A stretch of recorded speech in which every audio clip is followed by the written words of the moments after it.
Shalom saudara-saudara, apa kabar? Masih semangat memuji Tuhan?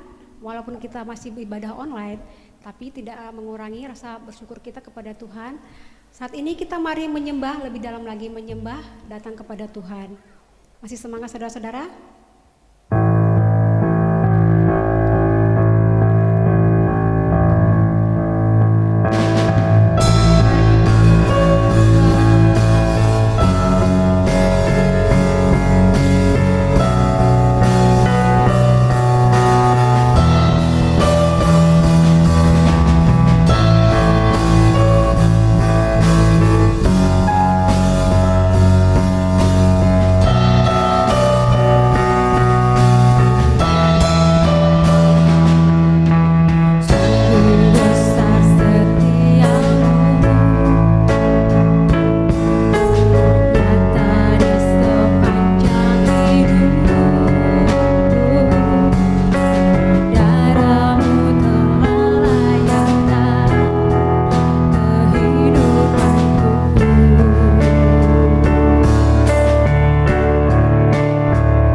percaya bahwa Tuhan selalu memberikan semuanya itu, mau berkat, kesehatan, apapun itu tepat pada waktunya. Kita angkat satu pujian, waktu Tuhan pasti yang terbaik.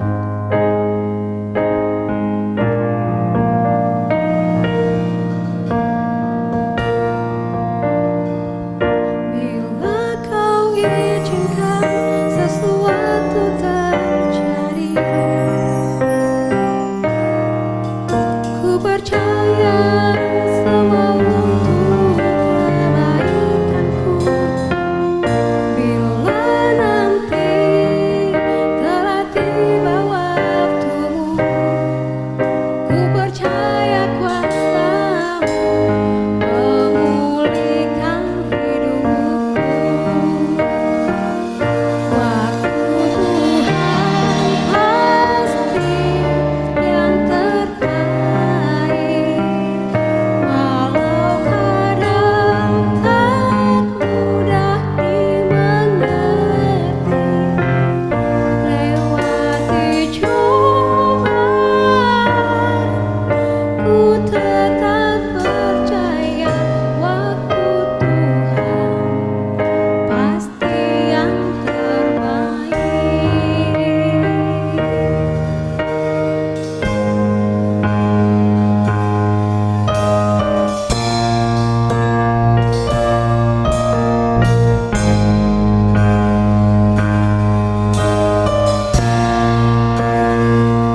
Bila kau izinkan sesuatu terjadi, ku percaya semua untuk kebaikanku. Bila nanti telah tiba waktumu, ku percaya kuasa-Mu memulihkan hidupku. Waktu Tuhan pasti yang terbaik, walau kadang tak mudah dimengerti. Lewati cobaan, ku tetap percaya waktu Tuhan pasti yang terbaik. Waktu Tuhan pasti yang terbaik, walau kadang tak mudah dimengerti. Lewati cobaan, ku tetap percaya waktu Tuhan pasti yang terbaik. Lewati cobaan, ku tetap percaya waktu Tuhan pasti yang terbaik. Lewati cobaan, ku tetap percaya waktu Tuhan pasti yang terbaik.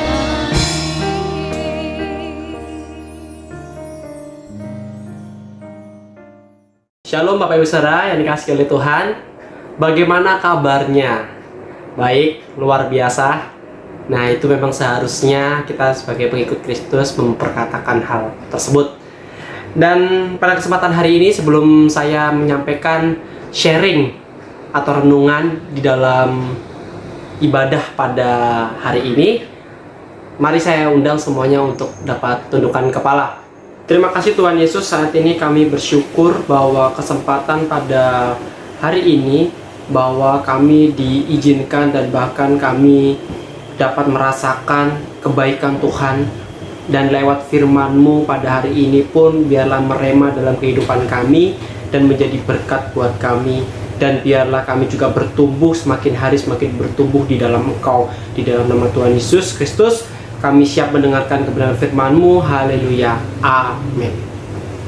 Firman Tuhan pada hari ini saya ingin memberikan judul mengenai aman dalam lindungan Tuhan yang terambil di dalam Matius 91 ayat yang ke-14 sampai yang ke-15. Demikian firman Tuhan. Sungguh hatinya melekat kepadaku, maka aku akan meluputkannya. Aku akan membentenginya, sebab ia mengenal namaku. Bila ia berseru kepadaku, aku akan menjawab. Aku akan menyertai dia. Dalam kesesakan, aku akan meluputkannya dan memuliakannya. Amin. Nah, Bapak Ibu Saudara yang dikasihi oleh Tuhan, rasa aman adalah salah satu keinginan setiap orang.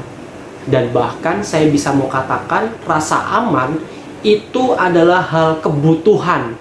Siapa yang nggak mau memiliki rasa aman? Saya pun juga mau, Bapak Ibu Saudara. Dan saya percaya Bapak Ibu Saudara juga mau memiliki rasa aman tersebut. Tetapi pada kenyataannya, kejahatan, mara bahaya, dan juga sakit penyakit itu bisa saja muncul kapan saja, di mana saja, dan siapa saja. Dan itu nggak bisa dihindari, Bapak Ibu Saudara. Walaupun kita menjadi orang-orang yang memiliki perekonomian yang berkecukupan, tetapi kalau jiwa ini masih merasa tidak aman, merasa bahwa hatinya terhimpit oleh keadaan, tentunya apa yang sedang dia punyai akan merasa menjadi sia-sia dan gak berguna. Karena hati dan jiwa kita lagi merasa terhimpit dan merasakan kekhawatiran yang begitu luar biasa. Rasa aman pun juga tidak bisa dibeli, Bapak Ibu Saudara. Sekalipun orang-orang yang kategorinya memiliki finance yang sangat-sangat berkecukupan, mungkin mereka bisa membeli rasa aman itu dengan menyewa bodyguard, dengan membeli alat-alat elektronik yang canggih yang bisa memberikan rasa aman di dalam rumahnya. Tetapi sekali lagi, rasa aman itu hanya bisa dirasakan oleh badan saja atau tubuh saja. Tetapi bagaimana dengan jiwa?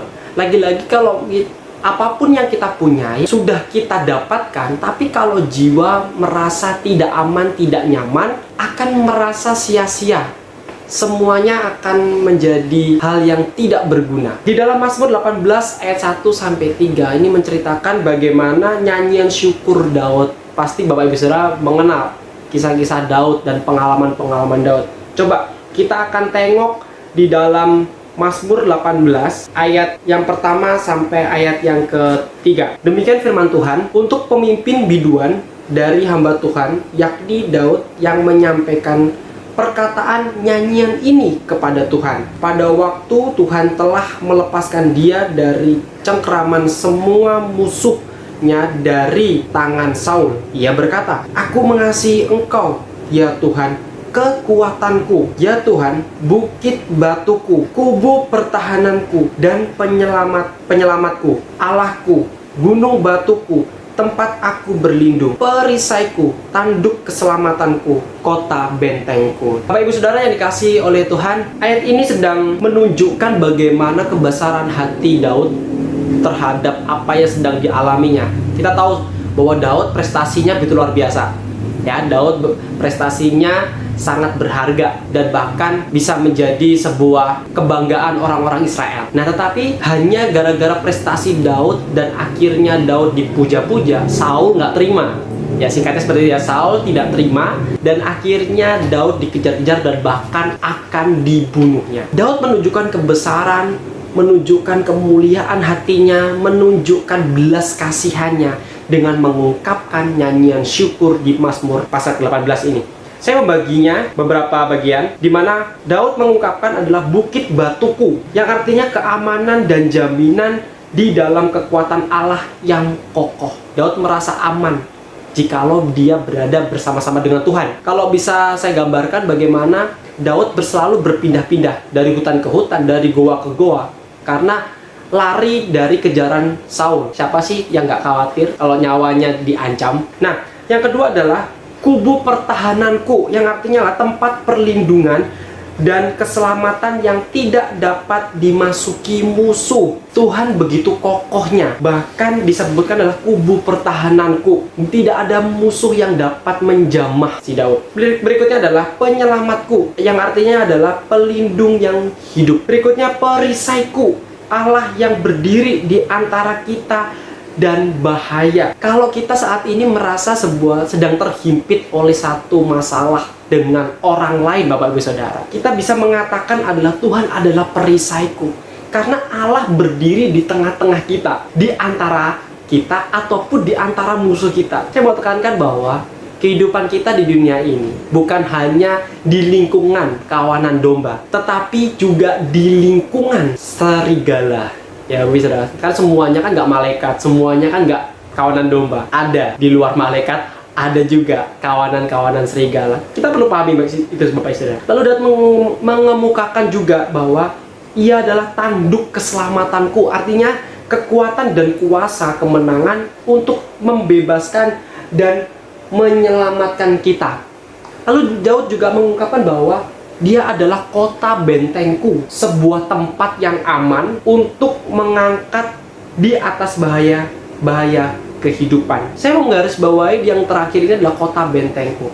Bapak Ibu Saudara, jikalau saat ini terhimpit oleh pekerjaan, terhimpit oleh sosialisasi, terhimpit oleh tekanan-tekanan yang lainnya, jangan khawatir. Dia adalah kota benteng kita. Jadi di Mazmur 18 ini bisa disebut sebagai jawaban dari kehidupan kita. Dan saya teringat bahwa ketika kita letih lesu berbeban berat, kita akan datang kepada Tuhan, dan bahkan Tuhan mengungkapkan bahwa apa yang sedang kita pikul atau cook itu rasanya ringan dan enak. Dan jikalau Bapak Ibu Saudara menghadapi situasi seperti itu, kita mau mengatakan bahwa Dia adalah tanduk keselamatanku, Dia adalah perlindunganku, Dia adalah kota bentengku. Kita katakan dengan iman kita. Karena apa? Kita melakukan perjalanan hidup itu, yang pertama kita harus meyakini hati dan perkataan kita. Itu yang akan membuat kita menjadi semangat di dalam itu. Amin, Bapak Ibu Saudara. Nah, lalu aman di dalam perlindungannya ini sedang mengingatkan kita. Saya membagi 2 poin. Yang pertama adalah mengingatkan kita bahwa Tuhan Sang Pelindung. Kita akan kembali ke Mazmur 91 ayat yang 1 sampai yang kedua. Orang yang duduk dalam lindungan yang maha tinggi dan bermalam dalam naungan yang maha kuasa akan berkata kepada Tuhan, tempat perlindunganku dan kubu pertahananku, Allahku yang kupercayai. Kata duduk dan bermalam yang digunakan dalam ayat ini sebenarnya berarti untuk mengambil tempat tinggal permanen. Artinya, Ia mengingatkan kita untuk tetap berada di dalam hadirat-Nya. Bapak Ibu Saudara pasti mengingat peristiwa di mana bangsa Israel keluar dari Mesir dan akhirnya melakukan perjalanan menuju ke tanah perjanjian selama berapa? 40 tahun. Dan ini digambarkan seperti Musa mengajarkan bangsa Israel agar duduk dan bermalam di dalam hadirat-Nya. Day to day atau hari ke hari, itu kita harus senantiasa berada di dalam hadirat-Nya. Seakan-akan Musa sedang memperingati bangsa Israel ketika di luar hadirat Tuhan akan banyak terjadi tekanan, akan banyak terjadi perselisihan, ada banyak terjadi pertikaian di sana. Nah, makanya solusi yang sangat tepat ketika kita menghadapi sebuah himpitan, kita cepat-cepat bergegas menuju kepada hadirat Tuhan. Kita tinggal di sana. Nah, cuman kita jangan tinggal di hadirat Tuhan pada satu hari saja. Kita mengambil tempat itu permanen dalam kehidupan kita. Kita pergi bekerja, tetapi hati kita masih dalam hadirat Tuhan. Kita pergi beraktivitas apapun, tapi hati kita tetap kita jaga, kita pastikan hati kita berada di dalam tempat itu, tempat di mana Tuhan ada. Nah, kebanyakan, tapi kalau kita melihat bahwa orang-orang seringkali berkostum Kristiani, cuman hatinya tidak di dalam hadirat Tuhan. Ini yang sangat ironis sekali. Nah, tentunya kita sebagai orang-orang yang saat ini berupaya untuk memahami apa kebenaran firman Tuhan di dalam kehidupan kita, dan bahkan kita harus menjadi Alkitab hidup bagi mereka yang belum percaya. Maka dari itu Bapak Ibu Saudara, ketika kita berada dalam himpitan, kita teringat bahwa Tuhan Sang Pelindung itu ada di dalam kita. Cuman kita harus memastikan diri kita sendiri bahwa hati dan pikiran kita berada di dalam hadirat Tuhan. Amin Bapak Ibu Saudara. Saya berdoa untuk Bapak Ibu Saudara dan bahkan keluarga saya, supaya kehidupannya itu senantiasa tetap di dalam hadirat Tuhan, zonanya Tuhan, areanya Tuhan. Agar setiap persoalan hidup, kan banyak persoalan hidup ya Bapak Ibu Saudara, persoalan banyak dalam bersosialisasi, dalam hubungan bisnis, dalam hubungan kerjasama antar satu dengan yang lainnya, dapat merasakan sukacita di sana. Bapak Ibu Saudara yang kasih oleh Tuhan, poin yang kedua setelah Tuhan Sang Pelindung kita dalam keadaan terhimpit ya, yang kedua adalah di dalam perlindungannya kita diingatkan bahwa naungan yang maha kuasa ada di dalamnya. Naungan yang maha kuasa adalah tempat perlindungan seperti kita bernaung di bawah atap ketika panas atau payung ketika hujan. Bapak Ibu Saudara teringat bahwa kisah di mana bangsa Israel berjalan waktu panas terik padang pasir, Tuhan menyediakan apa? Tuhan menyediakan tiang awan. Saat malam hari, Tuhan menyediakan tiang api. Bagi seseorang yang mengalami himpitan, perlindungan Tuhan dan kenyamanan hadiratnya tersedia bebas bagi kita yang mencintai dan berjalan di bawah naungannya. Perlindungannya itu bebas buat kita. Perlindungannya itu diberikan cuma-cuma. Namun sekali lagi, kita harus memanfaatkan pemeliharaan Tuhan, yaitu perlindungannya, itu semaksimal mungkin. Jangan sampai perlindungan Tuhan itu kita abaikan. Jangan sampai perlindungan Tuhan itu kita campakkan. Waktu kita butuh, kita ambil. Waktu kita nggak butuh, kita taruh. Nah, ini adalah konsep yang salah. Butuh nggak butuh, itu harus menjadi sebuah kebiasaan yang baik. Itu harus menjadi sebuah kebutuhan yang permanen dalam kehidupan kita. Saya dan Anda, kita membutuhkan yang namanya perlindungan daripada Tuhan. Kita membutuhkan tiang awan dan tiang api. Kita membutuhkan burung puyuh. Kita membutuhkan roti mana. Kita masih membutuhkan mujizat-mujizat Tuhan sekalipun di hari Sabat. Kita membutuhkan pertolongan nama Tuhan. Karena apa? Karena kita tahu bahwa kita masih hidup di dalam dunia Bapak Ibu Saudara. Ada banyak himpitan, ada banyak pressure di sana. Ada banyak kecemasan, kekhawatiran yang akan kita hadapi. Kalau kita bilang, Tuhan saya mau menolak itu semua, itu gak mungkin rasa-rasanya. Karena apa? Kita masih hidup di dalam muka bumi ini. Itu akan menjadi hal yang biasa yang harus kita lewati. Maka dari itu, Bapak Ibu Saudara jangan khawatir. Janganlah terlalu berputus asa.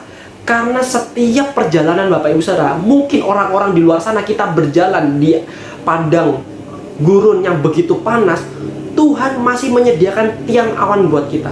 Tuhan masih menyediakan jalan buat kita. Tuhan masih menyediakan pintu-pintu berkat buat kita untuk dijawab.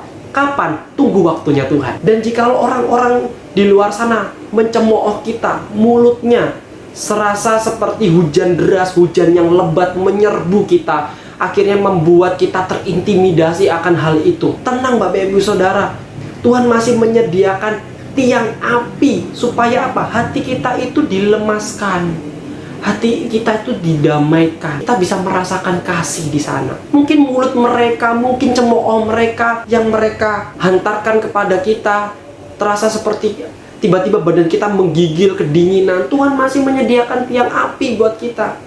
Tuhan masih menyediakan pertolongan. Tuhan masih menyediakan pembebasan. Kalau kita merasa bahwa kita terjerat oleh Mesir, mungkin kita anggap mereka seperti orang-orang Mesir ya, tentara-tentara Mesir. Tuhan masih menyediakan orang-orang di sekeliling kita untuk memberikan support buat kita. Kaum milenial ataupun kaum-kaum yang memiliki usia emas, semuanya masih dalam genggaman tangan Tuhan. Biarlah kita itu tetap berjalan menurut kehendaknya Dia. Kalau mereka tetap memberikan cemooh-cemooh kepada kita, walaupun kita sudah tegur, kita sudah melakukan bagian kita, sisanya siapa? Sisanya Tuhan. Kalau misalnya ada salah, ya kita minta maaf sama Tuhan. Mungkin ada kesalahan atas pengucapan, atas perilaku di sana, tapi kita sudah melakukan bagian kita. Dan sisanya itu biarlah Tuhan yang menyelesaikannya. Amin Bapak Ibu Saudara. Dan Bapak Ibu Saudara, saya mau mengatakan bahwa di dalam kehidupan ini, selagi kita masih hidup, selagi kita masih bisa menarik nafas, menghirup oksigen di muka bumi ini, kita berjalan tidak sendirian. Kita berjalan bersama-sama dengan Tuhan. Saya percaya bahwa anak-anak Tuhan yang setia, anak-anak Tuhan yang selalu mengasihi Dia, tidak akan selamanya dibiarkan jatuh tergeletak, tidak akan dibiarkan mati oleh cemooh-cemooh mereka, tidak akan pernah dibiarkan hidup mereka dirusak oleh cemooh-cemooh mereka. Karena apa? Karena Tuhan menyediakan perlindungan buat kita, dan perlindungan itulah yang mengingatkan kita akan Tuhan Sang Pelindung ada di pihak kita, dan naungan yang maha kuasa juga ada di pihak kita. Amin Bapak Ibu Saudara. Saya berdoa untuk kita semua, saya dan Anda bisa melalui hari-hari dengan baik, hari demi hari penuh dengan gairah oleh Tuhan. Sekalipun masih dalam online, tidak akan membuat hati kita menjadi putus asa, tetapi biarkanlah hati kita akan terus mencari Dia, hati kita akan terus mengagung-agungkan Dia, dan gairah kita semakin hari dibakar oleh kemuliaan nama Tuhan, oleh apinya Tuhan. Amin Bapak Ibu Saudara. Itulah renungan singkat yang bisa saya sampaikan kepada Bapak Ibu Saudara. Saya percaya Bapak Ibu Saudara akan selalu mendapatkan perlindungan daripada Tuhan. Apapun aktivitas, apapun pekerjaannya, apapun yang sedang dilakukannya, perkuliahannya, studinya, Tuhan akan menjadi perlindungan, dan bahkan kita merasa aman di dalam dekapannya. Mari kita tundukkan kepala bersama-sama. Bapa yang baik, kami mengucap syukur bahwa renungan pada hari ini mengingatkan kami akan rasa aman di dalam tangan-Mu, dan bahkan rasa aman di dalam tangan-Mu itu mengingatkan kami bahwa Engkau adalah Allah Sang Pelindung, bahwa Engkaulah Allah yang sanggup menyediakan jalan bagi kami, dan bahkan Engkau menyediakan buat kami naungan supaya kami tetap merasa aman setiap kami melakukan aktivitas, setiap kami melakukan pekerjaan dan kegiatan kami. Sekali lagi Tuhan, kami mau menyerahkan hati dan pikiran kami. Berkatilah hati kami seperti berkat Daud, berkatilah pikiran kami seperti berkat Salomo yang memiliki hikmat dan kebijaksanaan. Kami percaya Tuhan, kehidupan kami ada di dalam tangan-Mu, kehidupan kami masih berada dalam naungan-Mu. Di dalam nama Tuhan Yesus Kristus kami sudah berdoa dan mengucap syukur. Haleluya. Amin.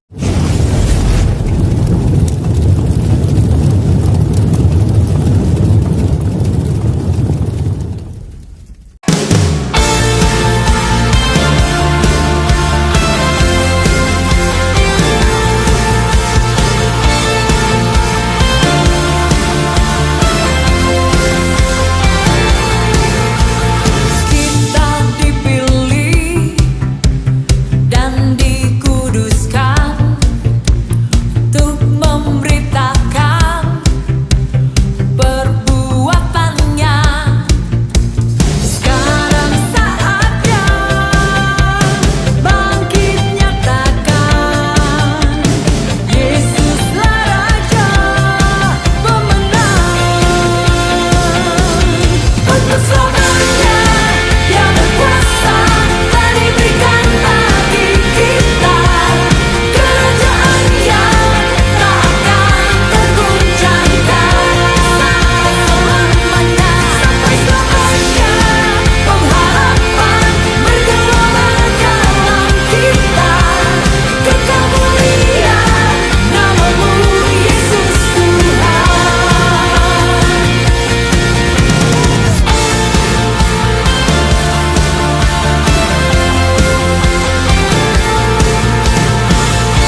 Bapak Ibu Saudara sekalian, mari kita tutup ibadah kita dengan kita akan menerima doa berkat dari Tuhan.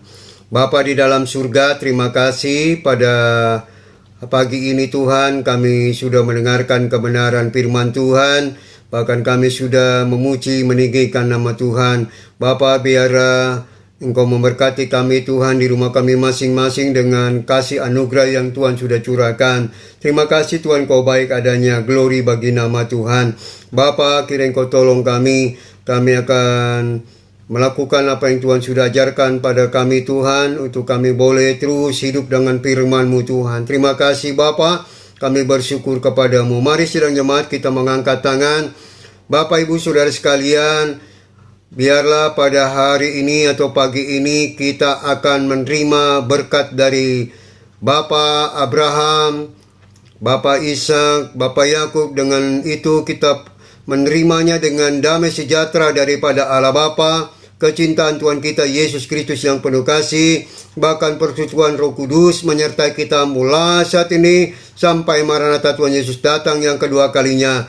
Mari sama-sama orang percaya kita katakan, Amin.